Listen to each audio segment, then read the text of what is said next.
नमस्कार, आप देख रहे हैं थारू समाचार। मैं किशन सिंह राणा आपका स्वागत करता हूं।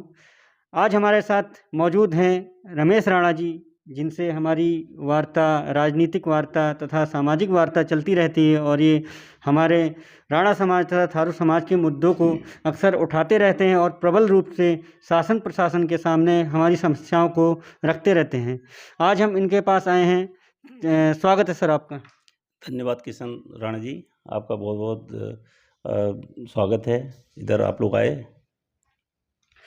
सर, आज हम आपके पास आए हैं क्योंकि सोशल मीडिया में, फेसबुक के माध्यम से और भी अन्य माध्यमों से देखने को आ रहा है कि वन अधिकार कानून जो पास हुआ है, ये खटीमा सितारगंज की जनता को जो वन अधिकार कानून क्या है, यह वन अधिकार कानून जरा हमारे दर्शकों को स्पष्ट रूप से बताइए। जी, ये वन अधिकार कानून जो है ना, वन अधिकार अधिनियम 2006 में इसका महामहिम राष्ट्रपति जी ने अनुमोदन किया था कि जो वन परंपरागत, चाहे अनुसूचित जनजाति का व्यक्ति हो या गैर जनजाति का व्यक्ति हो, वहाँ पर उनको मालिकाना हक मिलेगा और जो उनके वन में जो हक हकूक़ हुआ करते थे वो मिलेंगे। तो ये वनाधिकार कानून है। तो वन अधिनियम 2006 जो कानून बना था, उसकी लड़ाई हम लोग वर्षों से लड़ते आए। काफ़ी समय से हम इसकी लड़ाई बड़े धरना प्रदर्शन के माध्यम से और वैसे विज्ञापन के माध्यम से हम लोग राज्य सरकार और भारत सरकार को हम आज तक राणा थारू परिषद के माध्यम से अपनी मांग को कहते आए। तो आज हमें इसी परिप्रेक्ष्य में हम जब हमारे माननीय पुष्कर धामी जो हमारे खटीमा विधानसभा से सीएम बने, उनको भी राणा थारू परिषद के माध्यम से एक ज्ञापन प्रेषित किया गया। हमने उनसे कहा कि 2006 में जो वनाधिकार कानून पारित हुआ है, अभी तक उत्तराखंड प्रदेश में इसका क्रियान्वयन नहीं हुआ है, ये लागू नहीं किया गया है, जिससे हमारे जो थारू जनजाति के लोग, जो आदिवासी जनजाति के लोग हैं, उनको उनके हक हकूक़, उनको मालिकाना हक नहीं मिल पाया है। तो आज उसी परिप्रेक्ष्य में देखा जाए तो फिर हमारी यहाँ पर जो वन प्रमुख हैं और डीएफओ साहब हैं या एसडीओ साहब थे अधिकारी, इनसे हम लोगों ने संपर्क किया और हम लोगों ने अपनी बड़ी गंभीरतापूर्वक इसकी मांग की कि जो वन अधिनियम अधिकार कानून जो बना है 2006 में, उसके तहत हमें जो हमारे संसाधन हुआ करते थे वो हमें हमारा हक वो मिले। तभी ये आज मतलब जो हमें इस मुकाम में हम पहुँचे हैं। और कल इसमें हमारी एक कार्यशाला, एक गोष्ठी का आयोजन किया जा रहा है, जिसमें हमारे वन के जो हमारे डीएफओ साहब होंगे, एसडीओ साहब होंगे, रेंजर साहब होंगे और भी जो संबंधित अधिकारी होंगे। यहाँ थारू विकास भवन में इसका कार्यक्रम है और उसमें हमारी जो वार्ता हो रही होगी, जैसे वन में जो हमारे अधिकार हैं, जलौनी लकड़ी और हमारे इमारती लकड़ी, या जो गरीब परिवार के लोग हैं, हमारे जो मकान बनाने के लिए रेता, बजरी या खोचड़ वगैरह, और भी जो वनों में हमारे जो अधिकार रहे हैं, वो हमें कल यहाँ पर प्रशिक्षण के माध्यम से हमारे जनप्रतिनिधियों को बताया जाएगा कि आपको वनों में ये लाभ मिलने जा रहे हैं। मतलब जो भी हमारे संसाधन जंगलों में होता है वो संपूर्ण हमें मिलने जा रहे हैं, आपका कहना है? जी, पूर्ण रूप से हमें मिलेंगे, जैसे मैंने आपको पहले ही बताया। और हालांकि इससे पहले जो हम ट्राइब्स के लोगों को वनों में जो अधिकार मिलते थे सन 1990-91 से पहले, हमें जो इमारती लकड़ी के रूप में, जैसे मकान का घर बनाने के लिए, और हमें जो जलौनी लकड़ी के रूप में मिलता था, वो सरकार ने उस समय बंद कर दिया था। तो अब ये पुनः 2006 वन अधिनियम के अंतर्गत ये लागू होने जा रहा है।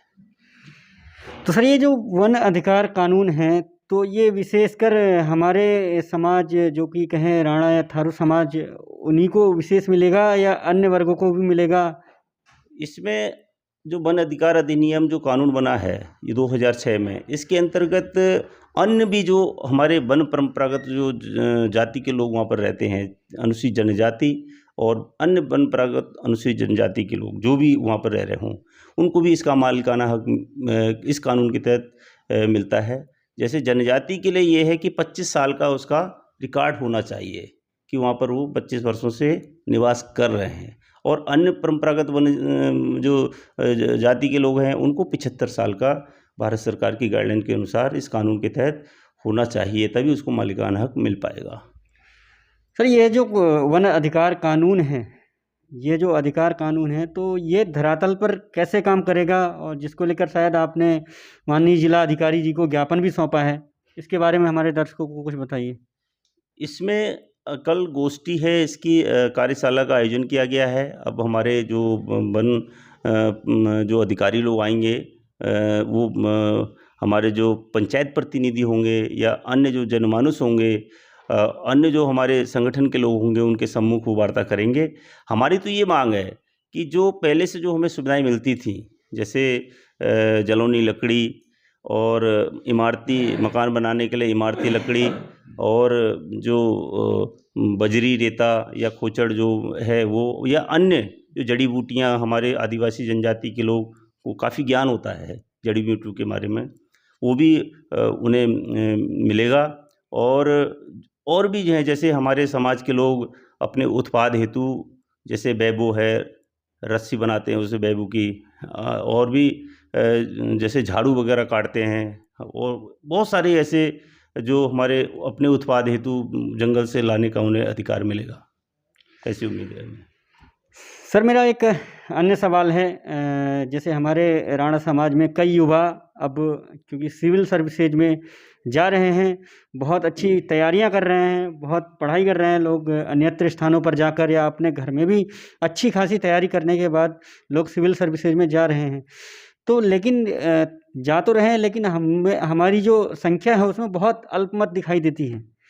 तो सर इसको लेकर आपने शायद बैठक की थी, तो इसको लेकर ये बैठक क्या थी और किस तरह इसे इम्प्लीमेंट आप करेंगे? इस संबंध में भी हमने माननीय मुख्यमंत्री जी को ज्ञापन दिया था। हम लोग गए थे, हमारा राणा थारू परिषद का डेलीगेशन गया था। तो वहाँ पर भी हमने ये बात रखी। हमने कहा आज तक भारत के इतिहास में जब से हमारा देश आज़ाद हुआ है, हम थारू जनजाति आदिवासी के लोगों को प्रशासनिक सेवा में जाने का मौका नहीं मिल पाया। कोई भी आज ना IAS है ना PCS है हमारे समाज का।